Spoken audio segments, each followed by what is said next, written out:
चलिए आगे बढ़ते हैं।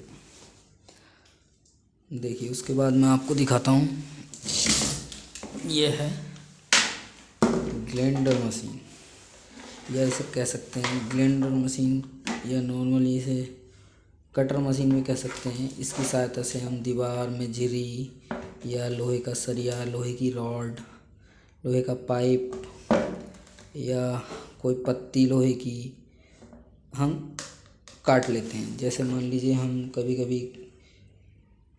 कोई पुराना कूलर रिपेयर करने जाते हैं तो उस समय कोई नट हमारा नहीं खुलता, तो हम इसकी सहायता से उस नट को काट लेते हैं। ठीक है, तो इसका भी प्रयोग हमारे लिए बहुत है। रिपेयरिंग में तो मोस्टली इसका सबसे ज़्यादा प्रयोग है ही।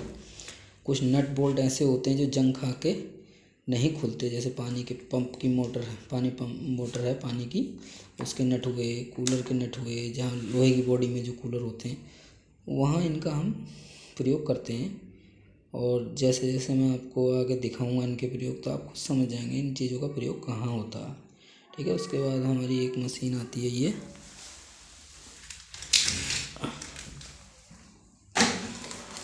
इस मशीन को ड्रिल प्लस हैमर मशीन बोलते हैं। इसका प्रयोग हम दीवार में सुराख करने के लिए और लेंटर में सुराख करने के लिए, पिलर में सुराख करने के लिए हम करते हैं। ये ड्रिल मशीन से अच्छी होती है और इसमें ड्रिल और हैमर दोनों कंडीशन दी होती है। अगर हमें ड्रिल चलाना है तो हम ड्रिल पे कर लेते हैं, और ड्रिल प्लस हैमर चलानी है तो हम इसे दोनों पे कर लेते हैं। ठीक है, इसका एक प्रयोग और भी है, वो शायद इस मशीन में नहीं हो, दूसरी मशीन में है, वो मैं बता दूंगा क्या होता है। और इसमें अलग अलग साइज के ये बरमे लगते हैं। देखिए इन्हें बिट भी बोलते हैं और इन्हें बरमे भी बोलते हैं।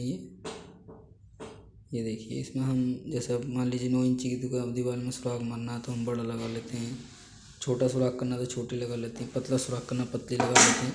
तो इस प्रकार से मेरे पास विभिन्न प्रकार की बिट और बरमे भी हैं।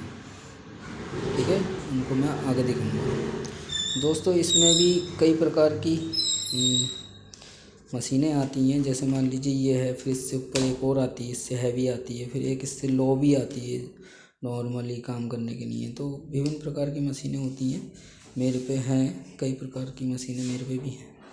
अब जैसे मान लीजिए मेरे सामने ही मशीन रखी है, नॉर्मली मैं इससे काम अपने सारे कर लेता हूँ। ये लेंटर में भी सुराख मार देती है, पिलर में भी सुराख मार देती है, फास्टनर लगाने में भी काम आ जाती है। मतलब ये मेरे लिए ठीक है। फिर एक इससे ऊपर भी है, वो थोड़ी इससे भारी होती है, इसलिए मैं उसका प्रयोग कम करता हूँ। कुछ ज़्यादा ही लेंटर जैसे मान लीजिए ज़्यादा हार्ड हुआ तब मैं इसका प्रयोग करता हूँ। उसी प्रकार से जैसे ही ग्राइंडर मशीन रखी है या कटर मशीन बोल लीजिए, उसी प्रकार से ये भी मैं नट बोल्ट काम काटने के लिए मैं सिर्फ इसका प्रयोग करता हूँ। लोहे के सरिये वगैरह, जैसे हम लेंटर में सुराख मारते हैं एसी की लाइन डालते समय, तो कुछ सरिये आ जाते हैं लेंटर में, तो हम उन्हें काटते हैं। और दोस्तों मेरा काम मैं आपको बता दूं कि इलेक्ट्रिकल के साथ साथ मेरा प्लम्बर का काम भी है, क्योंकि आप कहीं पे भी जॉब करने जाएंगे तो आज की डेट में इलेक्ट्रिशियन कम प्लम्बर के नाम से ही जॉब अप्लाई होती हैं, और वो भी चाहते हैं कि हमें ऐसा बंदा मिले जो दोनों काम कर ले। तो इसलिए मैंने भी प्लम्बरी के काम भी सीख रखा है। धीरे धीरे मैं आपको वो भी बता दूंगा। पहले आप इलेक्ट्रिकल का सीखिए, उसके बाद में आपको। ठीक है, तो आपको ये मैं जो ग्राइंडर मशीन दिखा रहा हूँ, नॉर्मली इसमें दोस्तों देखिए 4 इंची का ब्लेड तक काम करता है। 4 इंची से ऊपर अगर हम इस मशीन में ब्लेड लगाते हैं तो ये इसके बेरिंग टूट जाते हैं, या आर्मेचर फूट जाता है, या फील्ड कॉइल फूट जाती है। तो इसलिए कभी भी दोस्तों इसमें 4 इंची से ऊपर ब्लेड का प्रयोग ना करें। और ये सरिया काटने वाला, लोहे काटने वाला ब्लेड लगा है, इसमें दीवार काटने वाला ब्लेड भी आता है। तो जैसे मान लीजिए हमें कोरी दीवार है हमारी जिस पर प्लास्टर नहीं हुआ, तो वहाँ हम 4 इंची का ब्लेड लगा के इसे भी चला लेते हैं। ठीक है, पर मेरे पास जो ग्राइंडर है वो दूसरा है, उसमें मैं 6 इंची, 8 इंची, 12 इंची तक के ब्लेड का प्रयोग कर लेता हूँ। वो ग्राइंडर मेरा साइड पर रखा है जहाँ मेरा काम चल रहा है, तो मैं आपको वो दिखाऊँगा फिर किसी और दिन। फ़िलहाल आपके लिए ये मशीन मैं दिखा रहा हूँ। तो दोस्तों कोशिश करता हूँ कि जितने भी मैंने औजार ये दिखाए हैं शायद आप इनके बारे में जान गए होंगे, और अभी बहुत ऐसे औजार बाकी हैं कि अगर मैं सबके बारे में बताने लगा तो ये वीडियो मुझे खुद नहीं मालूम कितनी लंबी हो जाएगी, इसलिए मैं एक साथ सारे टूल्स नहीं दिखा रहा। ये वो टूल्स मैंने आपको दिखाए कि इतने टूल्सों को लेके भी आप अपना काम शुरू कर सकते हैं। और इन गर्मियों में जो आ रही हैं गर्मियाँ, इनमें आराम से रिपेयरिंग का काम करके विदाउट बाइंडिंग, मोटर बाइंडिंग किए बगैर ही आप रिपेयरिंग करके भी अच्छे पैसे कमा सकते हैं। और बाइंडिंग भी आप धीरे धीरे जब सीखेंगे तो वो भी आप करने लगेंगे। फ़िलहाल मैं आपको ओनली फॉर रिपेयरिंग के लिए आपको ये बता रहा हूँ कि इतने टूल्स लेके आप रिपेयरिंग कर सकते हैं। बाकी बाइंडिंग है, उससे रिलेटेड मैं आगे वीडियो बना के दिखाऊंगा आपको। आने दीजिए गर्मी, और मैं आपको वीडियो दिखाता रहूँगा साथ साथ में। फ़िलहाल आप ये टूल्सों को समझिए और कोशिश कीजिए इन टूल्सों को लेने की, अगर आपको इन गर्मियों से काम करना ही है तो। ठीक है। बाकी दोस्तों ये वीडियो ज़्यादा लंबी हो गई है, फ़िलहाल मैं अभी इस वीडियो को यहीं रोकता हूँ, और आगे जैसे जैसे टूल्स आएंगे मैं आपको बता दूँगा। और भी टूल्स हैं, मैंने क्या कहा, टूल्स बहुत होते हैं, पर एक साथ सारे टूल्स मैं बताऊँगा आप भी नहीं समझ पाओगे, इसलिए मैं ज़्यादा टूल्स नहीं दिखा रहा। मेरे पास बहुत टूल्स हैं। देखिए मेरा ये रूम है जिसमें मैं रहता हूँ, मतलब मेरा बहुत सारा सामान ऐसे ही रखा रहता है। देखिए इधर मोटर है, इधर ये रिपेयरिंग के लिए बूफर आया है, ये कट्टे देख रहे हैं आप, इनमें भी सब टूल्स और पता नहीं क्या क्या सामान रखा हुआ है। अब वो मैं आपको धीरे धीरे करके दिखा दूँगा। ये मैंने एक जाड़ों के लिए मैंने ये रूम हीटर बनाया है अपने लिए, जिसका प्रयोग मैं अपने रूम में करता हूँ, और इससे थोड़ा सा मेरा कम खर्चे में रूम गर्म रहता है। वैसे भी कोई छोटा बच्चा है नहीं कमरे में मेरे, तो मैं इसका प्रयोग अपने कमरे को गर्म रखने के लिए करता हूँ। ये रूम हीटर की रॉड है, जिसे मैंने ऐसे टेम्परेरी जुगाड़ बना के कर रखा है। ठीक है दोस्तों, तो मैं वीडियो को यहीं विराम देता हूँ, और आपको अगर कोई चीज़ समझ में ना आई हो तो आप प्लीज़ मुझे कमेंट करके ज़रूर बताना, और आगे कुछ पूछना हो तो मुझसे कमेंट में ज़रूर पूछें। और आपको अगर ये लग रहा हो कि मैंने अभी नया चैनल बनाया है तो मैं आपको क्या शिक्षा दे पाऊँगा या क्या नॉलेज दे पाऊँगा, तो दोस्तों मैं आपसे यही कह सकता हूँ कि ज्ञान बांटने से कभी कम नहीं होता।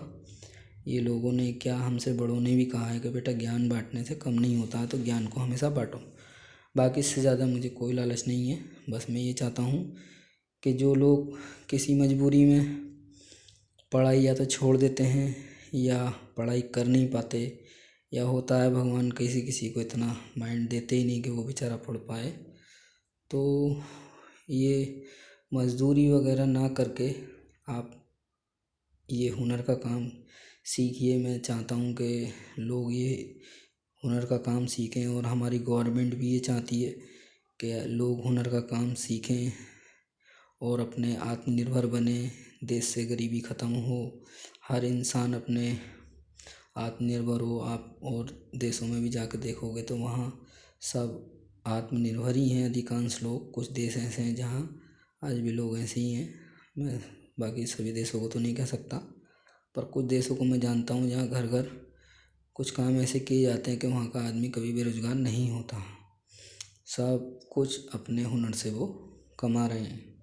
तो दोस्तों मैं भी यही चाहता हूँ कि आप भी ये मज़दूरी वगैरह ना करके अपनी कुछ हुनर के काम सीखिए और अपने घर बार को अच्छे से चलाएं। देखिए गवर्नमेंट भी यही चाहती है। स्किल इंडिया गवर्नमेंट ने एक योजना चला रखी है, कौशल विकास योजना गवर्नमेंट ने चला रखी है, और वो इन योजनाओं के माध्यम से खुद गवर्नमेंट चाहती है कि हम देश को आगे ले जाएं और हर इंसान को हम आत्मनिर्भर बनाएं। तो दोस्तों ऐसा नहीं है कि मैं आपको ये सब बातें बता रहा हूँ तो या मैं इलेक्ट्रीशियन ही हूँ खाली, मैं भी पढ़ा लिखा हूँ और कुछ मैं भी गवर्नमेंट की बातें जानता हूँ, और आपको भी मैं नॉलेज के लिए बताता रहूँगा गवर्नमेंट की क्या क्या योजनाएं आती हैं, और प्रधानमंत्री मोदी जी क्या क्या योजनाएं हमारे देश में लाए हैं।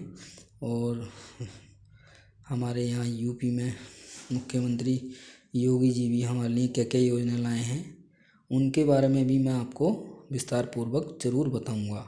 और उन योजनाओं से आप कैसे फ़ायदा उठा सकते हैं, किस प्रकार से आप बेनिफिट उठा सकते हैं, वो आपको मैं ज़रूर बताऊंगा।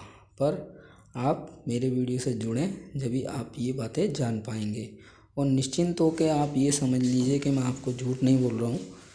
मैं आपको कुछ ऐसे हुनर ज़रूर सिखा दूँगा कि आप खुद कहोगे कि भैया आपने हमारे लिए क्या किया है, अच्छा किया है या बुरा किया। ठीक है, फ़िलहाल अब मैं ये वीडियो यहीं ख़त्म करता हूँ। धन्यवाद दोस्तों और नमस्कार।